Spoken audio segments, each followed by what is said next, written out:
Thank you and welcome to my show, Investigate with Me, and I will be your host, Mimi. Born on June 24th, 1941, his mother's background, but there was none that could be found, nor on the father. The only thing that was able to be found was that his father was actually raised in an orphanage in Savannah, Georgia. I did find some information that Charles' mother was 17 when she actually had married Charles Whitman Jr., her husband, obviously. Both have the same name.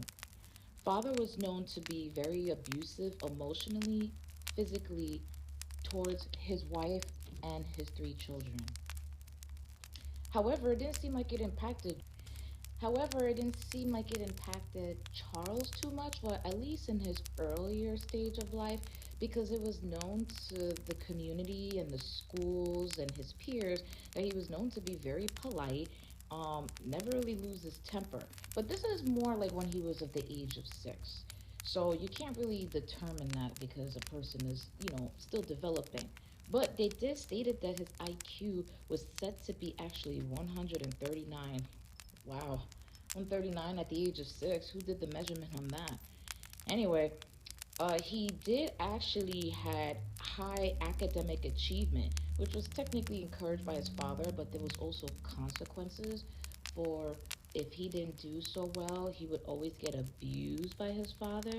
So I could kind of see where all of this is starting to build. Maybe possibility of anger, you know, started young, seeing his father beat his mother and beat him, and then the other sons, and then you know, he was just too young to kind of show his emotions, so maybe he just buried it inside. But we'll get to that point. Um, but anyway, Whitman's father, uh, seems like it's a genetic thing, but Whitman's father was actually a firearm collector, an enthusiast that actually used to teach his son Charles to be an avid hunter and a marksman. Father once then quote, Charlie could plug an eye out of the squirrel by the time he was 16. Wow. Anyway, known to be popular amongst his friends, Charles actually had enlisted in the U.S. Marine, who his without his father knowing. At first, I thought he would have told him that, but I guess they don't really have a good history together. So, without his father's awareness, he kind of enlisted into the Marines. I mean, what do you guys think before I continue with the story? I wonder if he listed in the Marines, maybe because it was just a way to get out of his abusive home, but we'll get to that in a second. Who is Charles Whitman, and what possessed him to commit such a heinous crime? Known to be popular amongst his friends, Charles actually, with the scholarship to be enlisted into the Naval Enlisted Science and Education Program to study engineering. Um, that's where Charles will actually then complete at a prep school in Maryland. Charles actually would transfer his studies of mathematics and physics to the University of Texas at Austin to study mechanical engineering. Wow, guys, truly smart. Charles was struggling student. So this is where the changes start to begin. Charles had became a struggling student that spent his time actually skateboarding, doing karate, gambling, and hunting. Red flag. Um, Whitman also had to. Whitman's change of behavior actually began when him and his roommate actually were butchering a deer in the shower in Charles' room, technically in the dorm. And the friends had described that to be funny, butchering a deer in Charles' room, but at the same time, they found it morbid. 1962. Charles had then told one of his classmates, here's a red flag, and quote, a person could stand off an army on top of a main building clock tower before they get him, end quote. February 1962. 20-year-old Whitman then met Kathleen, which is an education major, and they actually got married when she was about 18. Well, yeah, she was 18, so he was 20. So, August 17, 1962. Charles and Kathleen got married in Kathleen's hometown of Nedville, Texas. However, despite of his great reputation among the community, his friends, and also with his wife, seems like Charles is very charismatic. He just knows his way around people. But despite of his great reputation in the Marines, he did had a dark history, and you know what his history was? He continued to gamble. November 1963. Charles was then charged with gambling. He also had threatened another Marine. You see, this is where the internalized anger is starting to resurface as he got older. Possessions of a personal firearm on a base. While waiting for his court date, Charles would actually write a diary that he actually entitled Daily Records of J.C. Whitman. You know, on my spare time, I think I want to read this because maybe this way we can actually see where this all started to Okay. begin. You know, the internalized anger. You know, I mean, he did kind of went through a lot. Not that I'm actually sticking up for him, but you know, we do have to look at the facts that something must have led to this point. And in psychology, usually, you know, as human beings, we learn through observation, and usually observation begins when we are young.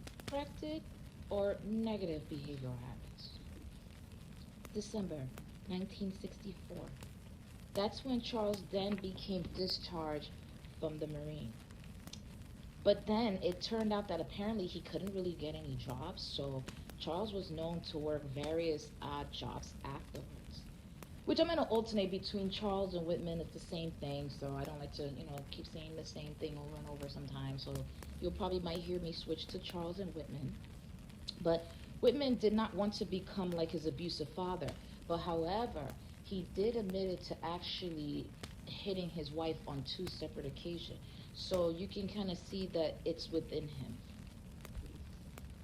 The day before the shooting, reports had actually indicated that Charles was found buying a pair of binoculars and a knife from a hardware store. So that's before the day of the shooting. This was the day that he went to go pick up his wife from her summer job as a telephone operator before he actually met his mother for lunch at the Wyatt cafeteria close to the UT Austin, Texas campus. At 4 p.m. same day, Whitman and his wife actually went to go visit their close friend John and Frances Morgan. Doesn't seem like anybody suspected anything because at 5:50 p.m., that's when they left the Morgan's apartment. So then that way Charles can actually help, well, get his wife home to get her ready for her, well, actually to go drop her off. It didn't really specifically say. It just only had stated from research from what I had read that he actually left the Morgan's apartment so then that way he can take his wife so that she could get ready to get to do her job as a telephone operator for the hours of 6 to 10 p.m. 6:45 p.m. Whitman then typed a suicide note that he was going to actually kill his mother and his wife. He was believed that both of the people in his life were very unhappy and he wanted to relieve them from suffering. After midnight on August 1st, Whitman actually drove to his mother's apartment, which was 1212 Guadalupe Street. He placed his mother unconscious. Didn't really say how she became unconscious. I don't. I thoroughly tried to look but couldn't find. But it just only stated from research that he placed his mother unconscious before stabbing her in the heart. And then that's when he wrote a letter where it was placed beside her body. Whitman returned home and then killed his wife, stabbing her 5 times in the chest as she slept, and then he wrote a letter and placed it next to her body. 11:35 a.m. Charles actually had arrived to the University of Texas of Austin campus. He identified himself as a research assistant to deliver an equipment to the security guard. On the 28th floor of the main building clock tower, killing 3 people, well, within the clock tower, on his way going upstairs, he managed to kill 3 people. Then he actually opened fire from the observation deck with a hunting rifle and other weapons. Whitman managed to actually kill 14 people and wounded 31 in 96 minutes. Wow, so sad. Um, so policeman Houston McCoy and Sergeant Martinez actually made it to the rooftop in time to actually kill Whitman. History actually show that Whitman had actually visited the University of Texas. Um, Actually, it was later discovered after Whitman's, mass murder and shooting, they had to investigate a little bit further as to like, did he had any underlying plans, internal aggression? I mean, there's a lot going on there if you really think about it. So when they really dug deep to understand who was Charles Whitman was known to have actually a history that had visited several University, Texas, Austin, yeah, physician before the shooting. It was actually it was actually documented that he actually saw five doctors and a campus psychiatrist that stated that Charles had thought to have violent impulses. But my question is that I know times have changed as far as confidentiality is concerned, but then if a person had intent to harm, this is where you would have to break the confidentiality to let the authorities know, especially if he had impulses to harm. That's like a warning, but someone I guess failed in that department. But moving on, um, it was said to believe that, you know, Charles would actually like write a note and then actually stated too at one point that he did have plans to actually commit a mass murder. So this is where I guess the system has failed in its own sense. But after this story, I wanted to ask, like, what do you guys think?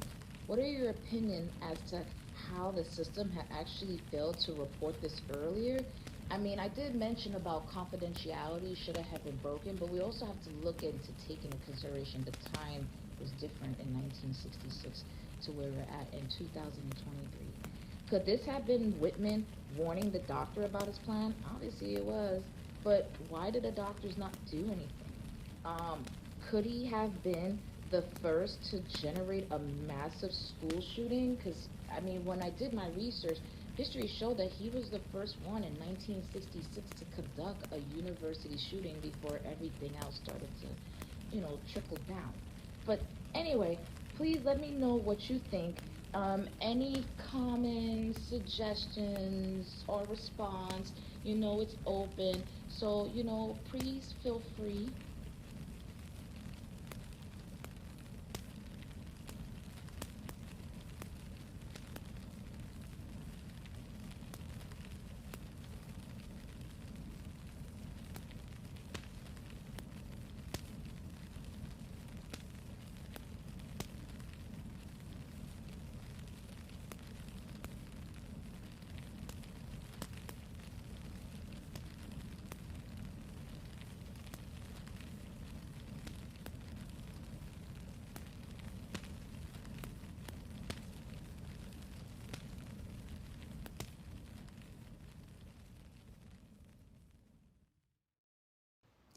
Please subscribe, share, and like this video and leave any comments below. And thank you for watching Investigate with me, Mimi.